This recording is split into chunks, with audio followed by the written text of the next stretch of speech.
My name is Emma. I'm in my late 30s now, and for most of my adult life, I've been the kind of person people describe as steady, dependable, the one who doesn't make noise when things get heavy. I work in a field where results matter more than visibility, and I learned early on how to carry responsibility without asking for applause. If you asked the people around me to describe me back then, they would have said I was calm, practical, and emotionally contained, someone who had it together. What they often didn't say, what they rarely noticed, was how easy it was to overlook me because of that. I was the child who didn't rebel, the adult who didn't demand, the family member who didn't keep score out loud. I didn't disappear exactly. I just learned how to take up very little space. And when you live that way long enough, people start to assume you're fine with whatever role you're given. This story isn't about anger. It isn't about revenge. And it's definitely not about humiliating anyone. It's about something quieter than that. About expectations that go unspoken. About loyalty that slowly turns one-sided. And about the moment you realize that being useful is not the same thing as being valued. Years ago, I made a decision that felt simple at the time. I helped my parents with their mortgage, then I helped more and more. It wasn't dramatic. There were no grand announcements, just transfers, coverage, stepping in when it was needed. Family helps family. That was the logic. I believed in that deeply. What I didn't understand yet was how invisible commitment can become when it's consistent. This story traces a long emotional arc. It begins with trust and quiet duty, moves through small, easily dismissed moments of imbalance, and eventually arrives at a truth I was never supposed to see clearly. Along the way, I didn't confront anyone. I didn't raise my voice. I didn't make ultimatums. What changed wasn't how loudly I spoke, it was how carefully I started to listen. There's a moment in this story where the ground doesn't shatter. There's no explosion, just a sentence, a document, a realization that settles into the body and doesn't leave. A realization about a house I helped pay for, and a future I had assumed incorrectly was shared. If you're expecting a tale of dramatic justice, this may surprise you. What follows is slower than that. It's about restraint, about boundaries forming quietly, about the difference between being kind and being taken for granted, and about what happens when someone who has always carried weight without complaint finally decides to set it down, without asking permission. I'm telling this not to punish anyone, but to be honest about what emotional imbalance looks like when it's wrapped in the language of family and responsibility. And maybe, if parts of this feel familiar, it's because you've lived some version of it too. Have you ever realized, only in hindsight, that the people you were protecting never thought you needed protection yourself? To my parents, I was the easy one. Yes, sir. That's not an insult. It's just a role. I didn't argue. I didn't create emergencies. I didn't need reminders. If something needed handling, I handled it. If something went wrong, I absorbed it. Somewhere along the way, that became my identity within the family. Not the child with needs or expectations, but the one who could be counted on to smooth things over. My sibling was different. Louder. More expressive. More openly struggling, depending on the season of life. Their needs arrived with explanations and emotion attached. Mine arrived quietly, if at all. And because I didn't insist on being seen, people assumed I didn't require much attention. At family gatherings, this translated into small, almost invisible dynamics. If something needed to be picked up, I'd get it. If plans needed to be adjusted, I'd adjust. If money were tight, I'd notice before anyone said anything. No one asked me to. It was just understood that I would. I was proud of that. At least at first. Being reliable felt like being loved. When I moved out and started my career, nothing really changed. I called regularly. I visited when I could. I paid attention. When my parents mentioned, casually, almost offhand, that the mortgage was becoming stressful, I didn't hear it as a complaint. I heard it as a problem that could be solved. So I helped. At first, it was temporary. A missed payment here, a shortfall there. I told myself it was a bridge, not a commitment.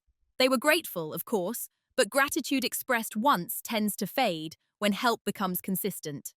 Soon, it wasn't thank you, it was, we're so lucky to have you. That subtle shift, from appreciation to assumption, went unnoticed by everyone but me. And even then, I didn't name it. To them, I was still the same person I'd always been, calm, capable, financially stable, someone who didn't need reassurance because I didn't ask for it, someone who would step in without being told, someone whose support didn't require follow-up. What they didn't see, or perhaps didn't think about, was that every time I said yes, I was reinforcing a version of myself that existed only in service to others. I wasn't consulted about long-term plans. I wasn't included in deeper conversations about the house. Decisions were made around me, not with me. And because I didn't object, the pattern solidified. If you had asked my parents who I was in those years, they would have said, Emma's doing well. Not Emma's carrying a lot. Not Emma might need something too. Just, well, that's the danger of being competent in silence. People mistake your stability for surplus. I don't think anyone meant harm. That's important to say.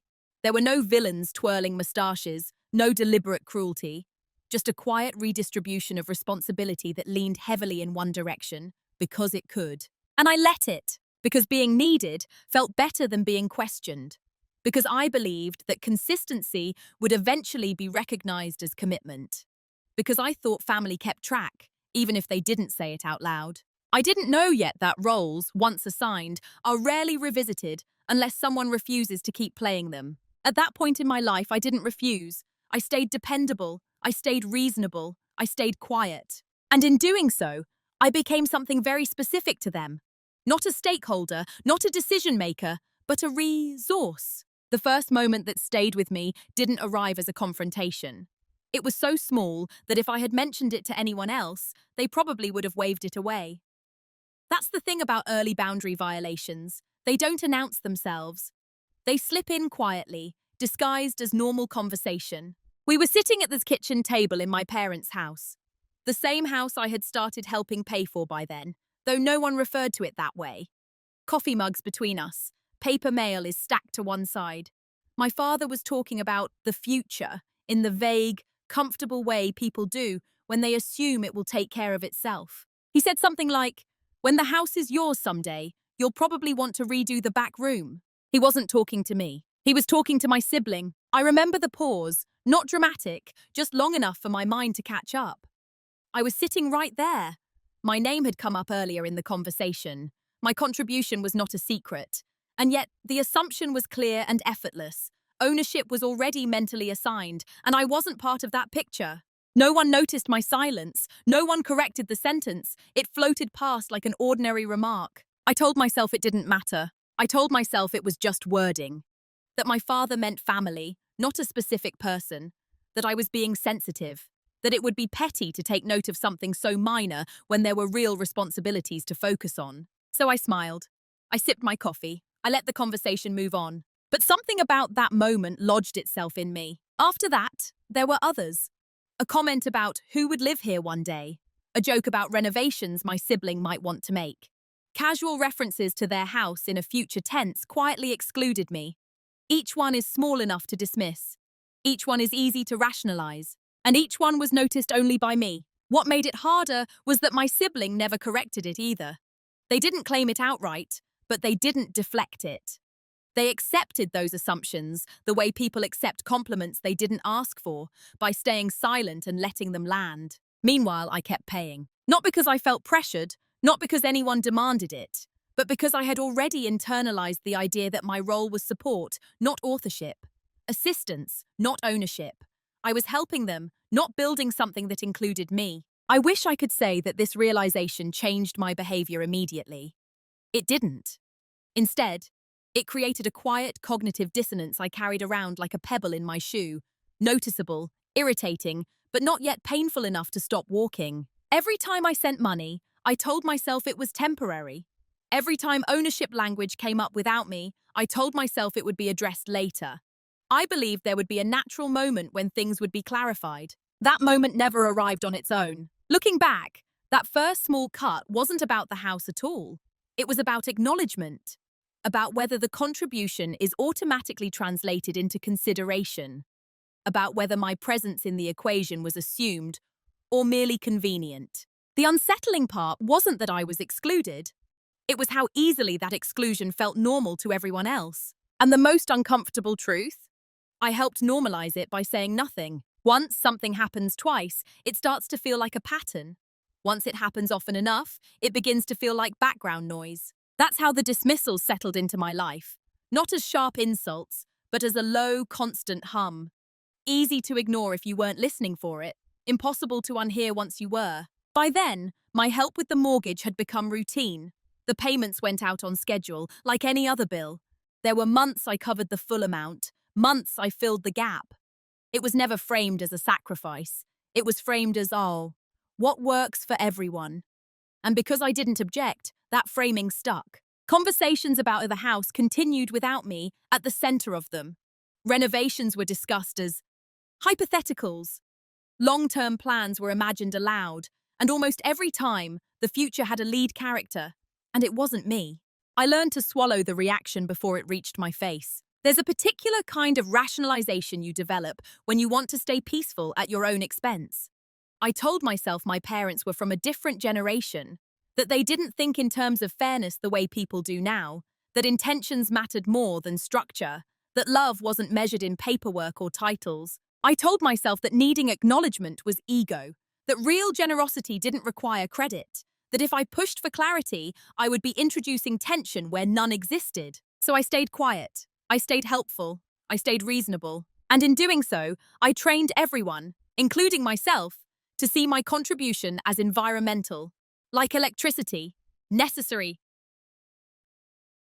expected but not personal. The disrespect wasn't loud. That's what made it so effective.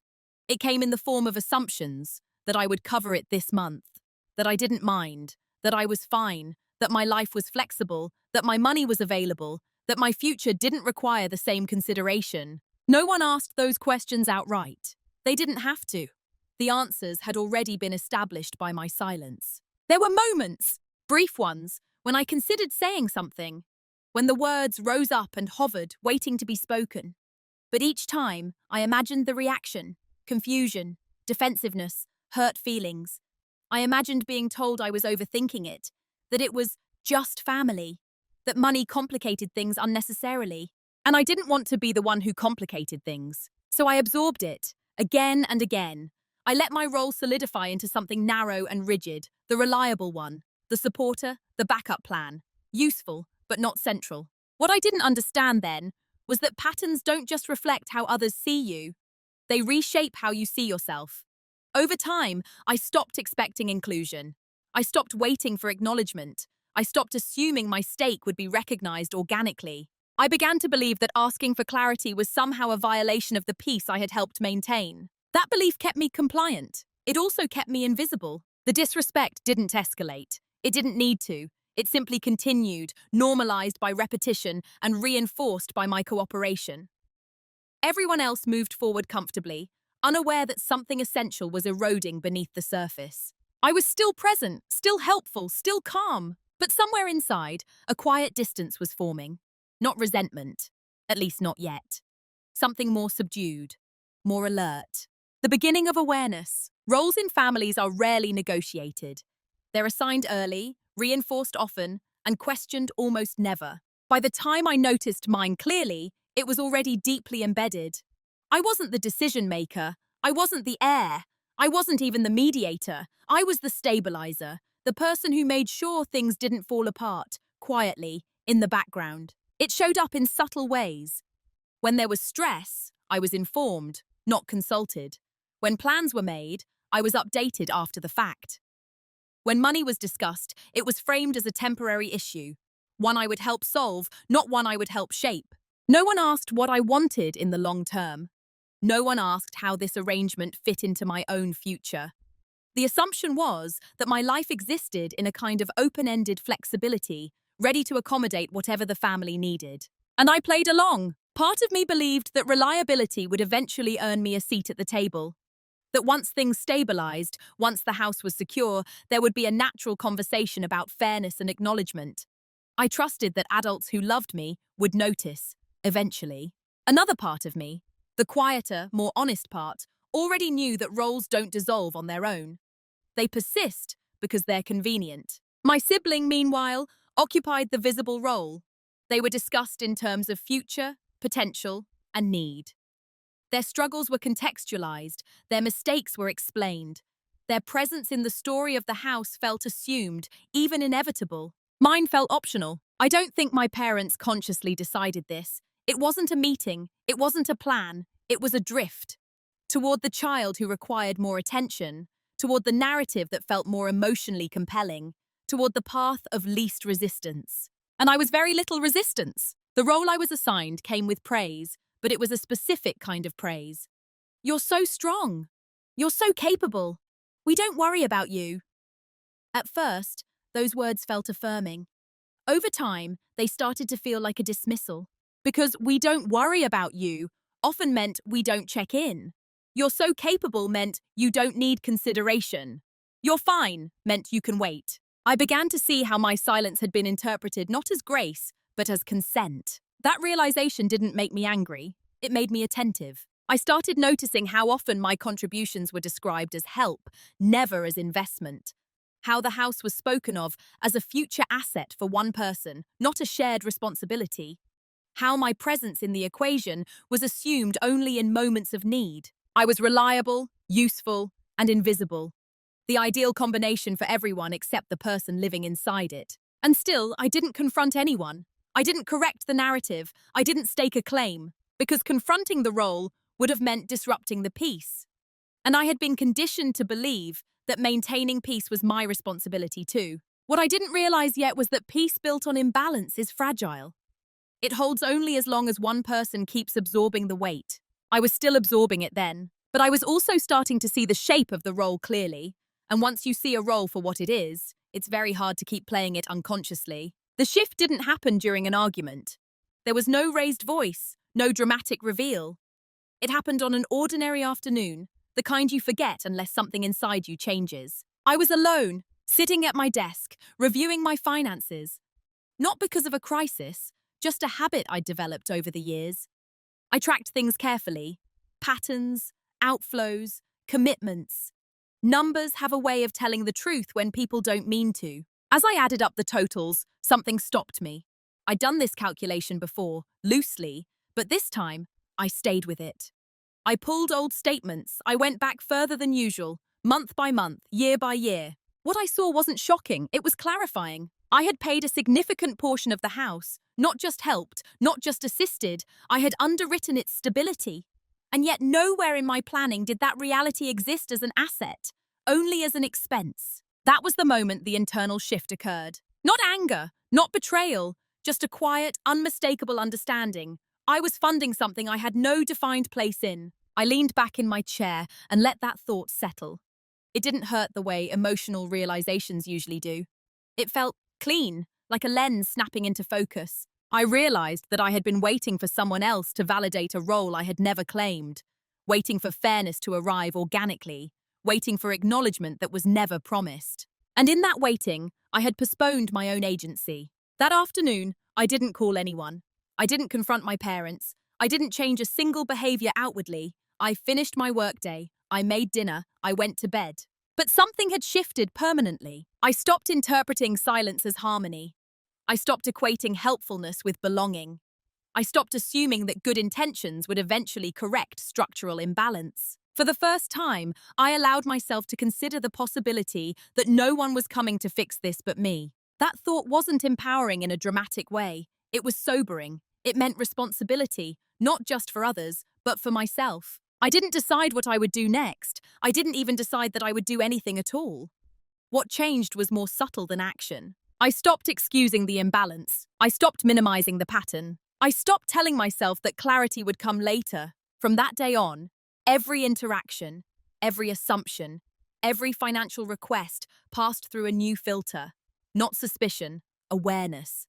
And awareness, once established, doesn't fade. That was the day I stopped drifting inside a role someone else had defined and began quietly reclaiming the right to define my own. After that day, my silence changed texture. Before, it had been reflexive, an instinct to keep things smooth, to avoid friction.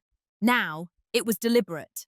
I wasn't quiet because I didn't know what to say. I was quiet because I was listening. I let conversations unfold without correcting them. I let assumptions surface fully instead of interrupting them halfway. When my parents spoke about the house, about plans, about the future, I paid attention to what was said. And what wasn't? What wasn't said was my name. No one noticed the shift in me because nothing outward had changed. I still helped. I still showed up. I still sounded agreeable. From the outside, I was the same Emma I had always been. Inside, though, I had stopped giving away clarity for free. I began to notice how easily my restraint was interpreted as weakness. When I didn't object, people assumed agreement. When I didn't ask questions, they assumed there were none. My silence was read as contentment, not consideration. That misunderstanding worked in my favor. For the first time, I wasn't trying to be understood. I was trying to understand them. I listened to how often urgency appeared only when something was needed, how appreciation spiked briefly, then settled back into expectation, how my contributions were acknowledged in tone, but not in structure. And I noticed something else. No one was checking whether this arrangement still made sense for me. That absence of curiosity told me more than any argument could have. Silence, when chosen consciously, becomes a form of control. Not over others, but over your own reactions, over the timing of your decisions. I stopped filling emotional gaps. I stopped reassuring people preemptively. I let small discomforts exist without rushing to smooth them over. No one confronted me about it. They didn't even seem to notice, which confirmed what I had already begun to suspect. My emotional labor had been part of the infrastructure. Remove it slowly, and people feel a draft, but they don't know where it's coming from. During this time, I began documenting things more carefully, not with suspicion, with precision. Dates, amounts, conversations, language used, patterns repeated. I wasn't preparing for a fight. I was preparing for clarity. Silence gave me space. Space to observe, space to plan, space to decide without pressure. And in that space, something steady formed, resolve without resentment. I wasn't angry at my parents. I wasn't competing with my sibling. I wasn't even seeking fairness in the abstract. I was seeking alignment between my contributions and my autonomy. And that required patience, so I stayed quiet. Not because I was afraid, but because I was no longer confused. What people often misunderstand about quiet people is that silence doesn't mean stillness. While nothing appeared to be changing on the surface, I was doing a great deal of work beneath it. Not dramatic work, methodical work, the kind that doesn't announce itself until it's complete. I started by educating myself, not because I was ignorant, but because I wanted precision. I read about property law in my state, about deeds, titles, and the difference between contributing financially and being legally recognized. I learned the language people use when they assume no one else is fluent. I revisited old emails, text messages, bank transfers. I didn't reinterpret them emotionally. I catalogued them, dates, amounts, purpose, context. I built a factual timeline that told a very clear story, even if no one else had bothered to read it yet. No one knew I was doing this. There was no reason for them to. From their perspective, nothing had shifted. I was still present at the holidays, still helpful when asked, still agreeable. What they never noticed was that I had stopped assuming good intentions would protect me. I also began asking quiet questions, carefully framed, non-confrontational ones. Have you ever looked at the deed paperwork? Do you remember when the mortgage was refinanced? Questions that sounded like curiosity, not a challenge. The answers were revealing. Sometimes there was uncertainty, sometimes vague recollection, sometimes confidence that didn't align with facts. I didn't correct anything. I noted it. This wasn't about catching anyone in a lie. It was about understanding how decisions had been made and how casually my role had been excluded from them. The more I learned, the clearer the structure became. The house was emotionally shared, financially supported by me, and legally positioned for someone else. That alignment hadn't happened by accident. It had happened because no one expected me to ask different questions. And I hadn't until now. What surprised me most during this period wasn't what I discovered. It was how calm I felt discovering it. There was no spike of adrenaline, no urge to confront, just a growing sense of solidity. Information does that. It replaces anxiety with direction. I also began planning my own future differently. I stopped making financial decisions under the assumption that I would always be available as a safety net. I redirected funds. I strengthened my own foundations, quietly. Nothing about this was punitive. I wasn't withdrawing out of spite. I was reallocating out of self-respect. And still no one noticed. They didn't notice the research, They didn't notice the documentation. They didn't notice the subtle shifts in my priorities. They were accustomed to a version of me that absorbed without question. They didn't realize that version was quietly retiring. By the time I was finished preparing, the narrative I had been living inside no longer matched the reality I understood. And that gap between story and structure was about to matter. The private reveal didn't come from a dramatic discovery, the kind you see in movies where a single document changes everything in an instant. It came from accumulation, from hours of reading, cross-checking, and sitting with facts long enough that they stopped being abstract and became personal. I remember the exact evening it crystallized. It was late, the kind of quiet where even the refrigerator sounds loud. I had spread papers across my dining table, printouts, notes, highlighted sections of state property statutes. My leather notebook was open beside me, filled with dates and figures I knew by heart now. I wasn't searching anymore. I already knew what I would find. I was confirming it. The deed was clear, clean, unambiguous. My parents' names had been on it originally. Later, quietly, legally, intentionally, my sibling's name had been added. Not through inheritance planning, not through a future clause, through a present tense decision. My name had never been there. Not as co-owner, not as contingent, not even as a consideration. I sat back and felt something settle into place. Not heartbreak, not rage, but certainty. This wasn't an oversight. Oversights are messy. This was precise. The timing aligned with periods when I was contributing the most financially. The refinancing aligned with moments I had stepped in without question. The legal structure had been solidified, while the emotional narrative remained conveniently vague. Family language had been used to obscure a business reality. And suddenly, years of moments rearranged themselves in my mind. The casual assumptions, the way future plans were spoken about around me, not with me, the absence of urgency when it came to formalizing anything that involved my stake. They hadn't forgotten me. They had simply never planned for me. That was the reveal. Not that I had been betrayed, but that I had been categorized. Quietly placed into a role that didn't include ownership, authority, or long-term consideration. And the most unsettling part wasn't the decision itself. It was how calm everyone must have been when they made it. No argument, no crisis, no hesitation is strong enough to prompt a conversation with me.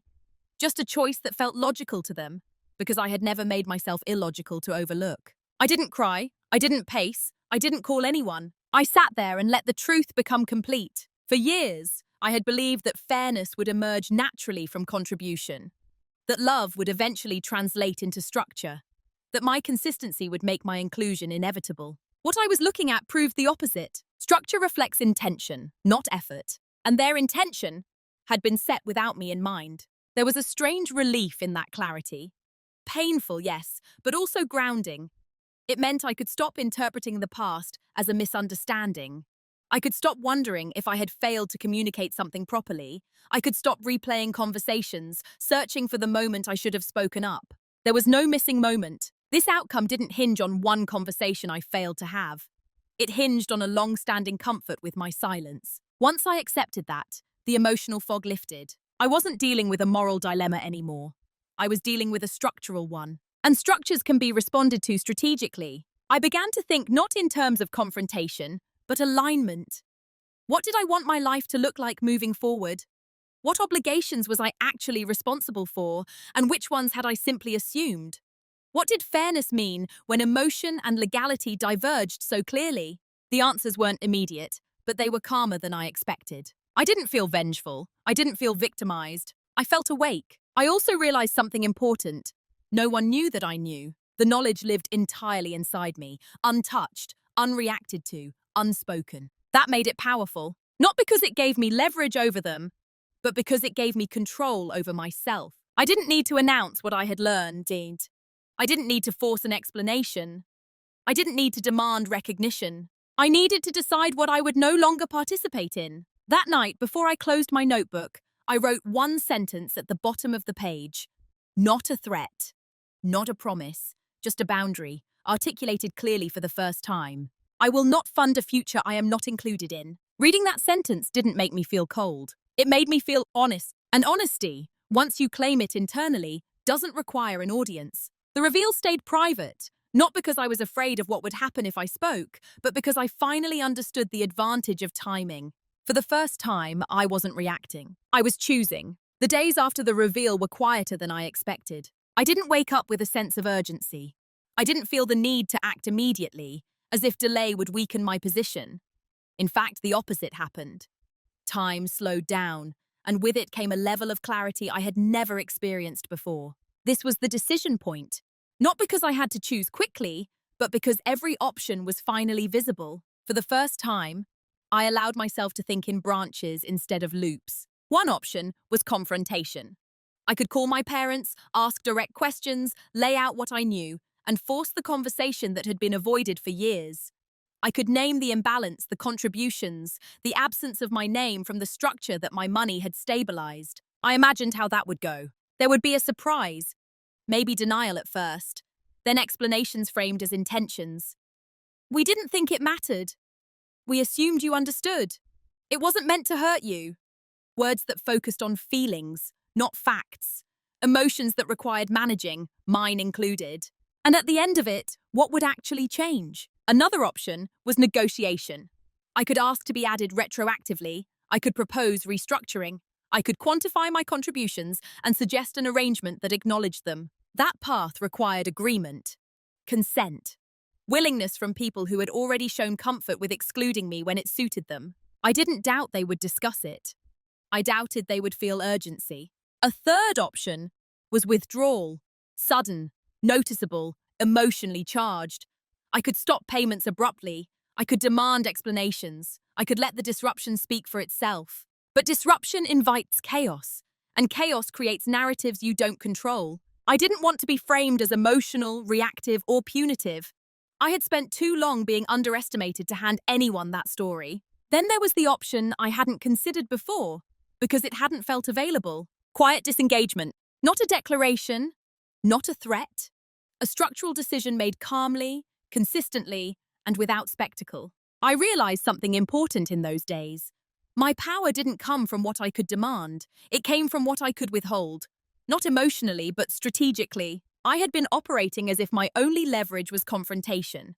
In reality, my leverage had always been choice. Choice over my resources, choice over my participation, choice over what I continued to subsidize. And once I saw that clearly, the decision began to take shape. I didn't owe anyone an explanation before I owed myself alignment. That understanding reframed everything. I stopped thinking about what would feel fair to them. I started thinking about what would feel honest to me, about whether continuing as I was would quietly erode something essential inside me, something that had already taken years to notice. There was also grief in this stage, though it arrived gently. Grief for the version of the future I had assumed without question. Grief for the belief that consistency would eventually be reciprocated. Grief for the family dynamic I had protected at my own expense. I let myself feel that without rushing past it, because decisions made in denial tend to repeat old patterns. This one needed to be different. The irreversible choice wasn't about punishment. It wasn't even about justice in the dramatic sense. It was about ending participation in a system that relied on my silence to function. Once I framed it that way, the path forward became surprisingly simple. I wouldn't announce anything. I wouldn't accuse anyone. I wouldn't ask for permission. I would change my behavior in ways that were legally sound, financially responsible, and emotionally clean. That was the irreversible part. Once I stopped funding a future I wasn't included in, there would be no going back to the version of me they were used to. No matter how calmly things were discussed later, the dynamic itself would already be altered. And dynamics, once changed, rarely return to their original form. I slept well the night I made that decision. Not because it was easy, but because it was settled. Once the decision was made, everything that followed felt strangely calm. Not lighter, just quieter. Like a room after a door has been closed properly for the first time. I didn't wake up the next day with a checklist titled How to Disengage. There was no dramatic shift in my routine. I still went to work. I still called my parents. I still showed up to family obligations. On the surface, nothing had changed. Underneath, everything had. The first thing I did was slow down. I reviewed timelines instead of rushing actions. Silence had taught me patience. Now, patience became a safeguard. I wasn't interested in creating ripples that could be misinterpreted as emotion or instability. I wanted the changes to be so clean they could only be read as intentional. I started with my finances, not by pulling anything abruptly, but by reclassifying reality. What had once lived in my mind as helping family was now clearly labeled as unsecured contribution to an asset I do not own. That mental shift mattered. It stripped the situation of sentiment without stripping it of humanity. From there, I made adjustments that were small enough to be invisible at first. I reduced what I covered. Not dramatically, just incrementally. I framed it as timing issues, scheduling conflicts, and cash flow adjustments, all of which were true. I didn't lie. I just stopped compensating beyond what made sense for my life. No one questioned it. That in itself was telling. The assumption had always been that I would stretch. When I didn't, people simply recalibrated without conversation. They didn't ask why. They didn't check in. They absorbed the difference the way they had absorbed my help, quietly. I also stopped preemptive problem solving. When an issue arose, I listened instead of immediately offering solutions. I let pauses exist. I let others fill the silence. Sometimes they did. Sometimes they didn't. What I noticed was how often my intervention had been preventing discomfort that wasn't actually dangerous, just inconvenient. Without me smoothing things over, reality asserted itself more clearly. I consulted a financial advisor during this period, not to prepare for conflict, but to pressure test my decisions. I wanted an external perspective that had no emotional investment in my family dynamics. The advice was simple and validating. Align your resources with your legal and personal goals. Anything else creates long-term risk. Hearing it stated so plainly made me realize how distorted my internal reasoning had become over the years. I had normalized risk in my own life to preserve comfort in others. That stopped. Quietly, I began redirecting funds toward my own stability. Emergency savings, long-term investments, things I had delayed because I believed my role was to be flexible. I wasn't hoarding. I wasn't hiding. I was prioritizing myself with the same diligence I had once reserved for everyone else. Still, no one noticed. Or maybe they noticed something, but didn't name it yet. Family conversations remained surface level. Plans were discussed with less certainty. There was a subtle increase in tension, not sharp, just present, like the weather changing. I didn't explain. Explanation invites negotiation. Negotiation assumes permission is required. I had already given enough without terms. There was one moment during this phase that stands out, not because it was dramatic, but because it confirmed everything. My parent mentioned, almost casually, that things had been a little tighter lately. There was a pause after the sentence, a familiar one, the kind that used to be an opening for me to step in and fill the gap. I didn't. I acknowledged the comment, I empathized, and then I let the pause pass. They filled it themselves. The conversation moved on. No accusation, no confrontation, just a subtle recalibration of expectations happening in real time. That was when I understood the full weight of what I was doing. I wasn't punishing anyone. I wasn't abandoning anyone. I was removing myself from a role that had only existed because I had kept playing it. And roles, once vacated, don't disappear quietly. They leave behind an absence, pressure, questions. But those questions belong to the system that relied on the role, not to the person who stepped out of it. Legally, I stayed precise. I didn't entangle myself further. I didn't sign anything. I didn't make promises framed as temporary. I documented conversations as they occurred, not obsessively, just responsibly. I was done operating on trust alone. Emotionally, I stayed grounded. When guilt surfaced, and it did, I examined it instead of obeying it. Was I causing harm, or was I simply refusing to prevent discomfort? The answer mattered. I also noticed something unexpected. My resentment didn't grow. It diminished, because resentment feeds on powerlessness. And I no longer felt powerless. By the time weeks turned into months, the shift was undeniable, though still unnamed. I was no longer the invisible stabilizer. I was just present, as myself. People around me began adjusting in small ways. Plans changed, expectations softened, conversations became more careful. Still, no one asked the direct question. And I didn't offer the direct answer, because what was unfolding now wasn't a conversation. It was a consequence. Not imposed, not announced, simply lived. And consequences, when allowed to emerge naturally, are far more instructive than explanations ever are. Consequences rarely arrive with drama when you move quietly. They arrive as subtle disruptions, felt before they're understood, sensed before they're named. At first, it showed up as confusion. Small things didn't resolve themselves as smoothly anymore. Bills required discussion. Timelines stretched. Options that had once been assumed suddenly needed revisiting. No one pointed to me directly, but the absence of my quiet intervention began to register as friction in the system. I watched this happen with a kind of detached attentiveness. Not satisfied, not bitterness, just observation. My parents began referencing stress more often. Not in a way that asked for help outright, just enough to signal that something felt different. The ease they'd grown accustomed to had thinned. Decisions that once moved forward without resistance now stall slightly, like a car idling without enough fuel. Still, no one connected it to me. Or if they did, they didn't articulate it yet. That was the strangest part. For years, my presence had been essential but unacknowledged. Now, my absence, partial, measured, intentional, was disruptive but unnamed. It was easier for them to attribute the discomfort to external factors, the economy, timing, and unexpected expenses. Anything but a structural shift. My sibling too began to feel it. Their language changed first. Where there had once been certainty, there was now conditional phrasing. If things work out. Depending on how this goes, we'll see. I noticed how often they looked to our parents for reassurance, and how often that reassurance came laced with uncertainty. I didn't intervene. That restraint wasn't passive. It took effort. Years of conditioning had taught me to smooth, fix, and absorb. Letting discomfort exist felt almost unnatural at first, but I reminded myself of something important. Discomfort is not damage. It's information, and the information now circulating through the family system was simple, even if no one had articulated it yet. The safety net had changed, not vanished, just recalibrated. There was one evening when it became especially clear. We were on a call, discussing routine matters. My parent mentioned an upcoming expense, framed as an annoyance.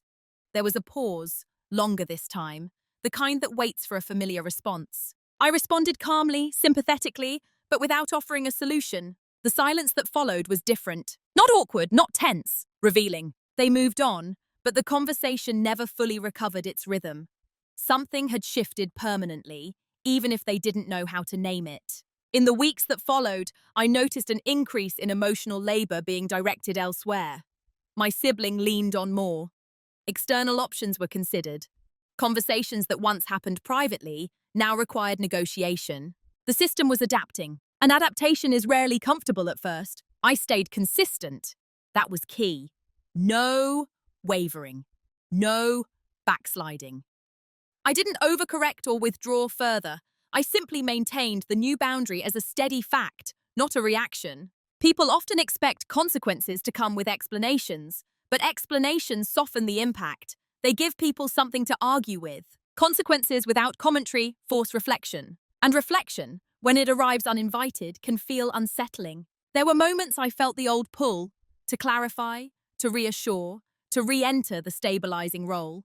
Especially when guilt surfaced, wearing familiar disguises.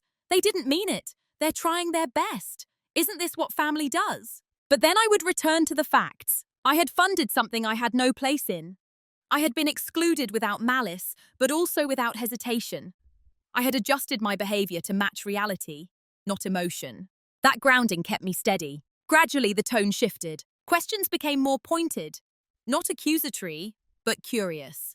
My parents asked more about my plans, my timeline, my priorities, not because they had suddenly become more interested, but because my availability was no longer assumed. That alone was a consequence. When someone stops being predictable, people start paying attention. Still, I didn't explain. I answered honestly, but narrowly. I spoke about my life, not their house. I didn't frame my choices in contrast to theirs. I let the contrast exist on its own. What I saw during this period was something I hadn't anticipated. Discomfort doesn't automatically produce accountability. Sometimes it produces avoidance. People will circle around the source of change, hoping it resolves itself. They waited for me to step back in. I didn't, and slowly, the waiting turned into something else. Recognition, not spoken yet, not acknowledged openly, but present. The consequences had begun, not as punishment, but as rebalancing, as gravity reasserts itself where it had long been overridden. And once gravity returns, nothing stays suspended for long. By the time the panic surfaced, the structure had already shifted. That's the thing about quiet change. It doesn't announce itself while it's happening.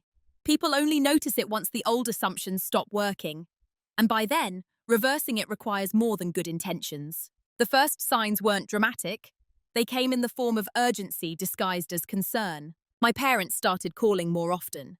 Not about emergencies, about updates. Questions that circled closer to logistics, timing, plans.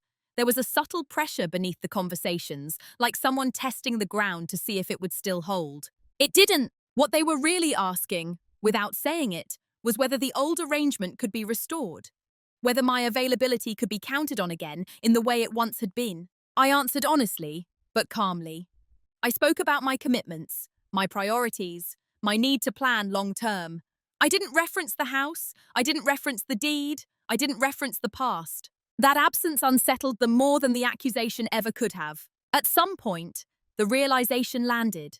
Not all at once, but in pieces. The payments weren't lining up the way they used to. The margin for error had narrowed, the future no longer felt padded. And still no one said the words. There was a moment when my parents said, "We always thought you'd be involved."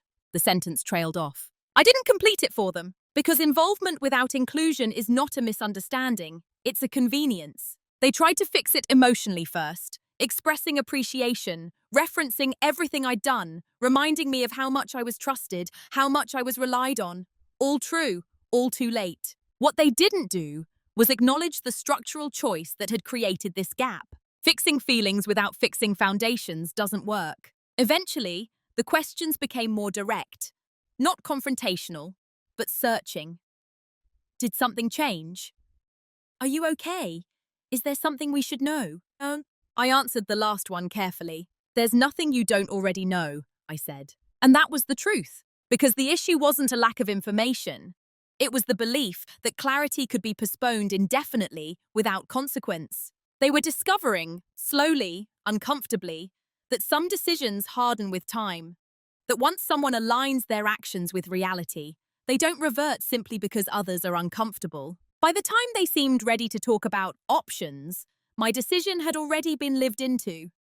My finances were reorganized, my boundaries were established, my sense of self no longer depended on being needed. There was nothing left to negotiate. Not because I was unwilling, but because I was no longer operating from the same assumptions. You can't retroactively include someone once they've built a future that doesn't rely on your approval. And that was the part they were struggling to accept. The panic wasn't about losing me. It was about losing the version of me they had built plans around. That version wasn't coming back. Not out of spite, not out of pride, but because she had finally outgrown the role that kept her small. By the time they understood that, it really was too late to fix it. Not the relationship, but the imbalance.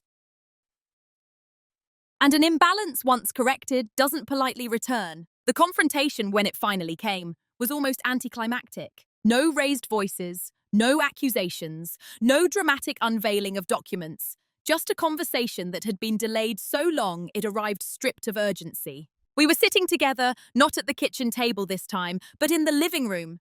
Neutral territory, the kind of setting where people try to stay calm because they don't want to make things worse. My parents began carefully, choosing words the way people do when they sense the ground is no longer stable. They talked about confusion, about feeling unsure where things stood, about missing the closeness we'd always had. I listened, fully, without interruption. When they finished, there was an expectant pause, the kind that waits for reassurance, for a familiar softening. I didn't provide it. Instead, I spoke plainly. I didn't stop caring, I said. I stopped participating in something that didn't include me. That was it. No list of grievances, no financial breakdown, no emotional escalation. Just a statement of fact. They asked what I meant. I answered calmly. I referenced a contribution without numbers, exclusion without blame, decisions made without consultation. I didn't accuse, I described. I could see the realization forming, not as shock, but as recognition. Like a picture coming into focus that they'd been avoiding looking at closely. There were attempts to explain, to contextualize, to frame things as unintentional. I let those explanations exist without absorbing them. Intent doesn't erase impact, and understanding that doesn't require anger. I told them I wasn't asking for anything. No changes, not promises, not retroactive fixes. I've already adjusted. I said, this is just where I am now. That statement carried more weight than anything emotional could have, because it wasn't a demand. It was a boundary that had already been enforced through action. The conversation ended quietly, not resolved, but clarified. There was no apology, no agreement. But there was something else, an unmistakable shift in how they looked at me. Not as the stabilizer, not as the backup plan, but as someone who had chosen herself without asking permission. And that changed the dynamic more than any argument ever could have. Who I am now isn't defined by what I took away, but by what I stopped carrying. For a long time, I thought growth would feel like expansion. More confidence, more clarity, more voice. What it actually felt like was release. Like setting something down that had been heavy for so long, I'd forgotten it wasn't mine to hold. My relationship with my parents is quieter now. Not distant, but more honest. There's less assumption in our conversations. Less reliance on unspoken roles. They ask instead of expecting. They pause instead of presuming. That change didn't come from confrontation. It came from consistency. My sibling and I coexist differently too. There's no open conflict, no dramatic rupture, but the dynamic has shifted. I'm no longer positioned as the invisible support. I'm just another adult with her own priorities, her own limits. And that's enough. What surprised me most was how little bitterness I carried forward. Once I stopped betraying myself to preserve harmony, resentment lost its fuel. I didn't need to punish anyone to feel whole again. I needed to be aligned. I'm more deliberate now, with my time, with my money, with my energy. I don't over-explain. I don't rush to reassure. I don't confuse silence with obligation. And I've learned something important. Being kind doesn't require being available without limits. The house still exists. The past still happened. None of that was erased. But I'm no longer defined by my proximity to those things. I'm defined by the fact that, when I finally saw the structure clearly, I chose not to disappear inside it anymore. That choice didn't make me louder. It made me solid. For a long time, I believed that fairness was something you earned by being patient. That if you showed up consistently, if you didn't complain, if you carried more than your share without asking for recognition, balance would eventually find its way to you. That belief kept me quiet. It also kept me small. What this experience taught me is that systems, families included, don't correct themselves out of gratitude. They follow the paths of least resistance. And if you make yourself endlessly adaptable, the system will adapt around you, not with you. There is no villain in this story. No one set out to hurt me.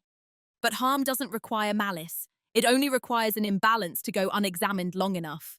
I didn't walk away angry. I didn't demand restitution. I didn't rewrite the past. I simply stopped financing a future that didn't include me and allowed reality to respond. That's the part people often misunderstand about boundaries. They aren't punishments, they're corrections. They bring your outer life back into alignment with your inner truth. And once that alignment happens, you don't need validation as badly as you thought you did. If you're listening to this and recognizing yourself in parts of it, the quiet one, the reliable one, the person everyone assumes will always be there, I want you to know this. You don't owe anyone your silence. You don't owe anyone your stability at the cost of your autonomy, and you don't have to explode to be taken seriously. Sometimes, the most powerful shift you can make is the one no one sees coming, because it happens internally first. Before you go, I want to ask you something, not to answer out loud, but to sit with. Have you ever been playing a role so well that no one noticed when it stopped being fair to you? If you feel comfortable, I'd love to hear your thoughts or your own experiences in the comments.